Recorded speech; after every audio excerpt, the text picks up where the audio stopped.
everyone. Welcome. This intro is such a vibe. It's so good to see everyone today. Let me fill you in. Today, we're going to unpack identifying resources, and that is so important. So, if you see me looking up here before I start, if you see me looking up here, it's Instagram. Down here, it's my people on YouTube. Whether you've been thrown into planning or have been planning events all your life, you can always count on unexpected challenges.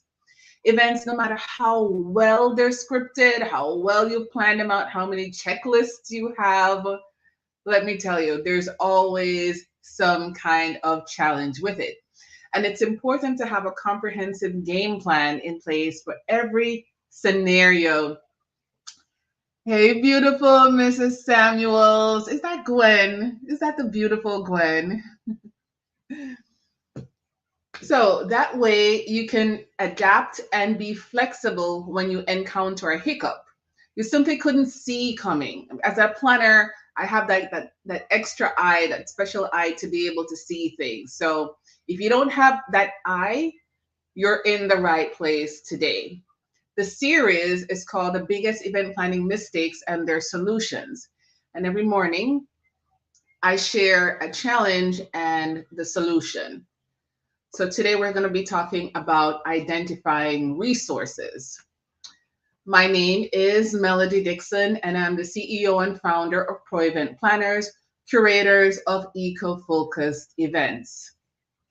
I support clients who are steeped in all things sustainability. It's in their life. That means in their home, they instead of having regular bulbs, they have LED. Instead of wasting water, they have some kind of a way to be resourceful. Hi, La Fortuna. Is that Yamari? Oh my goodness. Beautiful. It's a pleasure to see you. So yes, I support clients who are steeped in all things sustainability in their life, in their business. That means there's no paper waste, there's no water waste, no money waste, no time waste. Mwah. I knew it was you. I saw that beautiful face. So I also support people who have no idea about sustainability.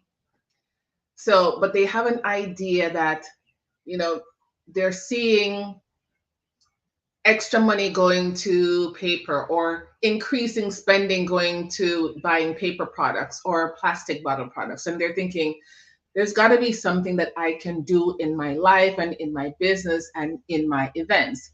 And that's when people reach out to me because I can support them in that respect. I'm your neighborhood tree hugger. So I do all the research, I learn all the things, and then I share the information free of cost with my clients. Now, not everybody is hip to what is sustainability. Sustainability is meeting the needs of the present without compromising the ability of future generations to meet their own needs.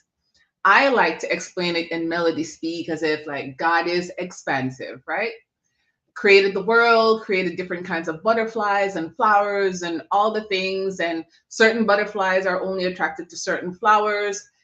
Very intentional, very specific, but very expansive and creative. And because we're from God, we're that way too. So we get to do all the things. We get to create art and music and write poems and create recipes, start a business, all the things. But we get to do so intentionally so that we have the resources that we have to last us for our lifetime. Our kids get to enjoy the same ability. Our kids, and people 10 generations deep also get to be creative and have resources to do so. Now, there are three pillars to sustainability. The first one is the environment. We get to reduce what we're using, reuse what we already have, and recycle. I like to squeeze in a fourth in this area called upcycle. This is where we take things that have reached the end of its useful life and it's now junk. You get it at thrift stores or flea markets, and they can be converted into new things. There used to be this show on HGTV called Flea Market Flip, and that's when it came to me like, gosh, they're giving this junk a whole new life cycle. And sometimes when they sell the things, they support people by giving the money to some kind of a charity, or they resell it for a profit. But it was junk. Old tables, old wheels, old strollers, what else? All kind of old furniture, and they strip it down and sand it down and add things to it and paint it and redecorate it. And before you know it, an old wheel is now a new coffee table. An old stool is now a side table. There's so many ways that we can be creative and reduce the waste that goes into the landfill. So all of that is number one in the environment. Number two is economics. If it's sustainable, it gets to make you money as well. It is pointless for you to spend all this money on being eco-focused and then you're broke, or your business isn't producing money. Being sustainable gets to save you money and to make you money. It saves you money by reducing the amount of money you spend on resources because you're being strategic with it. You're not wasting things, and you're also monitoring and making sure that you get the right amount of uh, resources instead of excess or too little. So now you have to send somebody to go get some. So that's wasting of time, wasting of energy, and then you have to spend more money to get it. The third is social responsibility. We get to take care of each other, love our neighbors as ourselves. So that means that we find a way to help people get a place to live, food to eat, healthcare. And we create businesses so that we can employ people who need a way to get resources for themselves to take care of their own family. So it's like a circle. Love our neighbors as ourselves. We make money, we have our business, we hire people, they get to take care of their family, and then they in turn spend the money in your business or other businesses. It's just like a mutually beneficial community. Yes. So today we are going to unpack identifying resources. And this goes for every kind of event, whether it, hey money, good morning. Today we're unpacking identifying event resources, whether it's in your personal event that's at your house or the park, wherever, or if it's a business, they're having a conference or board meeting, a convention. Every event gets to manage and identify their resources. And the resource is just anything that you can use to help you deliver the event. And that can look like money, people. That's actually number one is to identify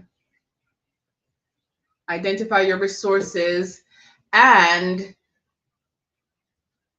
I have my notes here on for YouTube. Identify what resources you have available and constraints you face. Yes.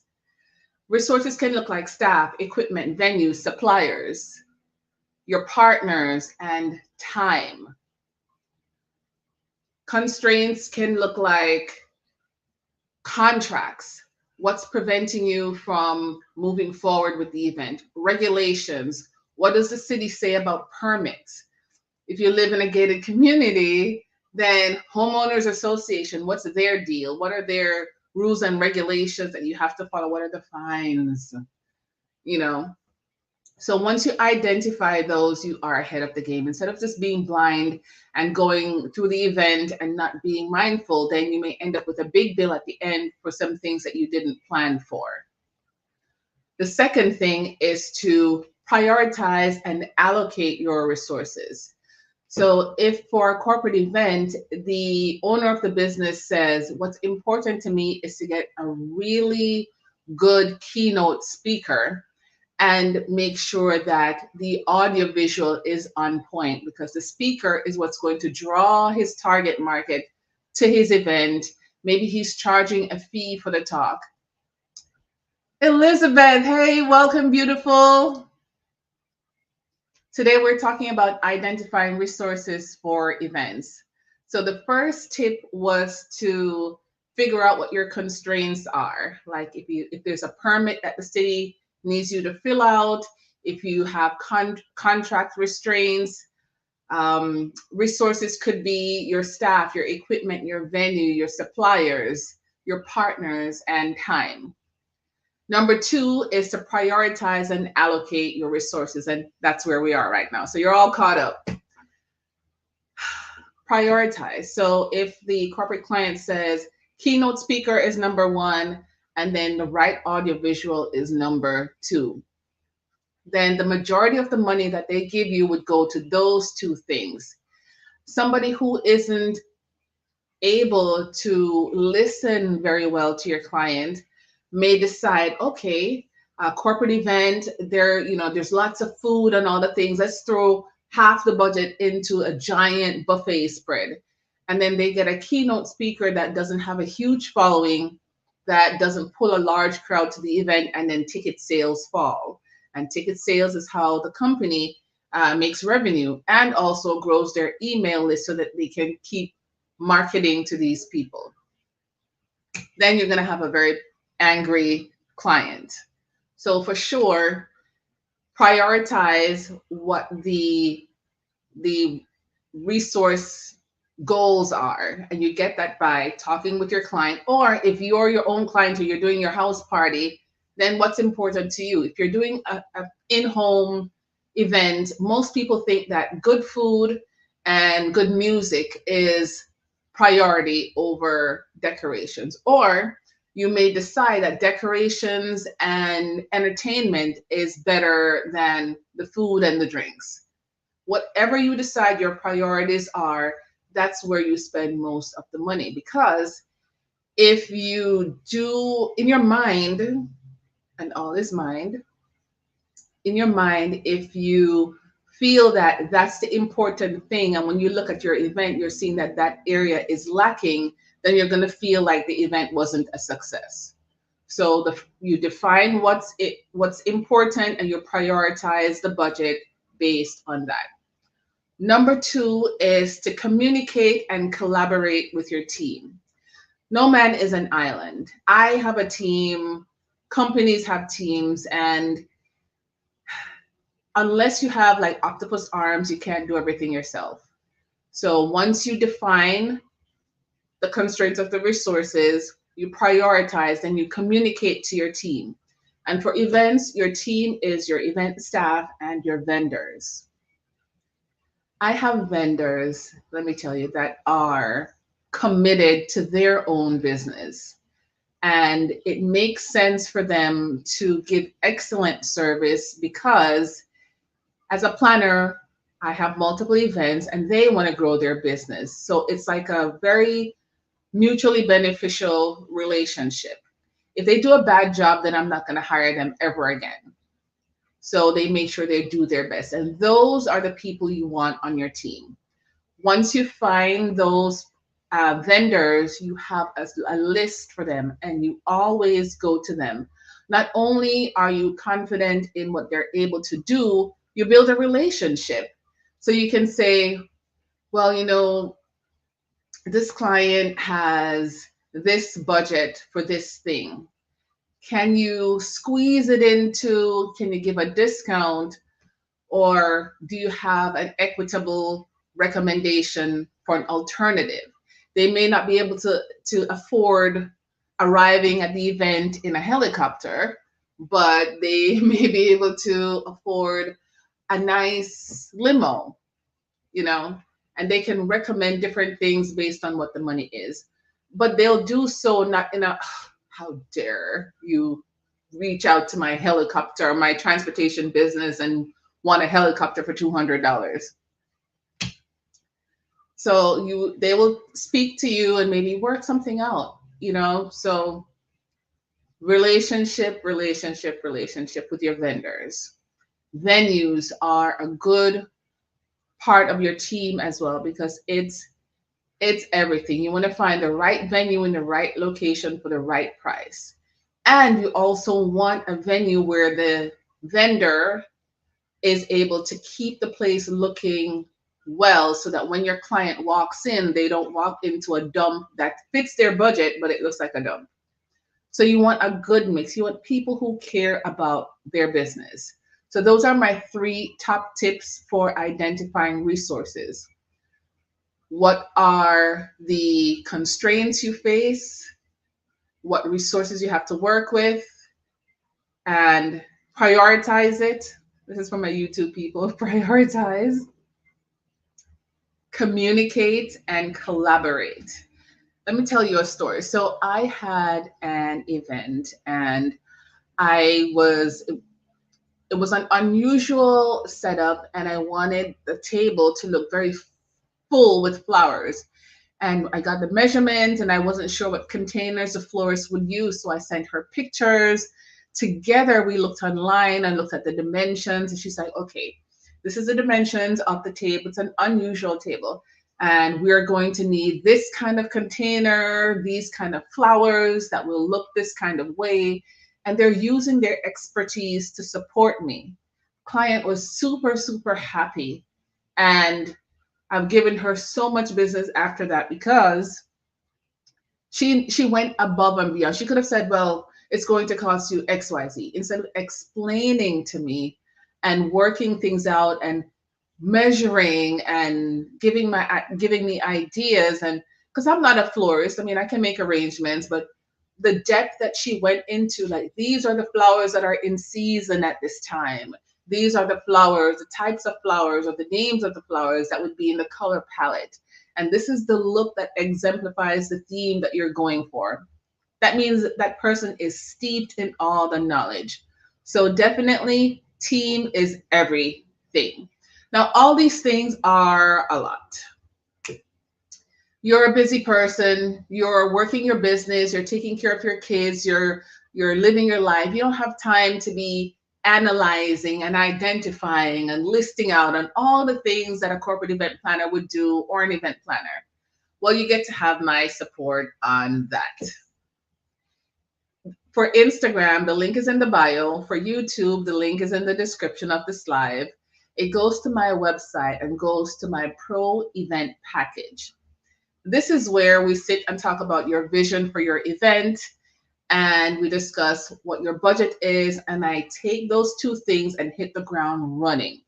Constant communication, of course, to make sure that you approve things, so I'm not like a lone wolf person. And that also builds trust and also allows me to get feedback along the way to make sure that I'm doing the right thing that you want for your business and for your event.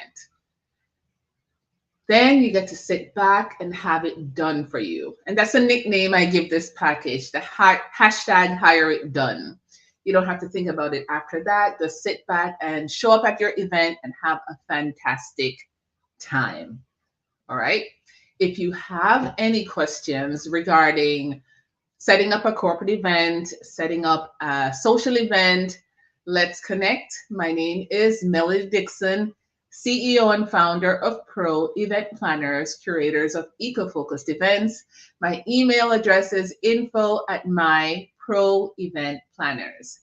Thank you for joining me today on these quick 3 tips on the biggest event planning mistakes and their solutions. And today we unpacked identifying resources. All right.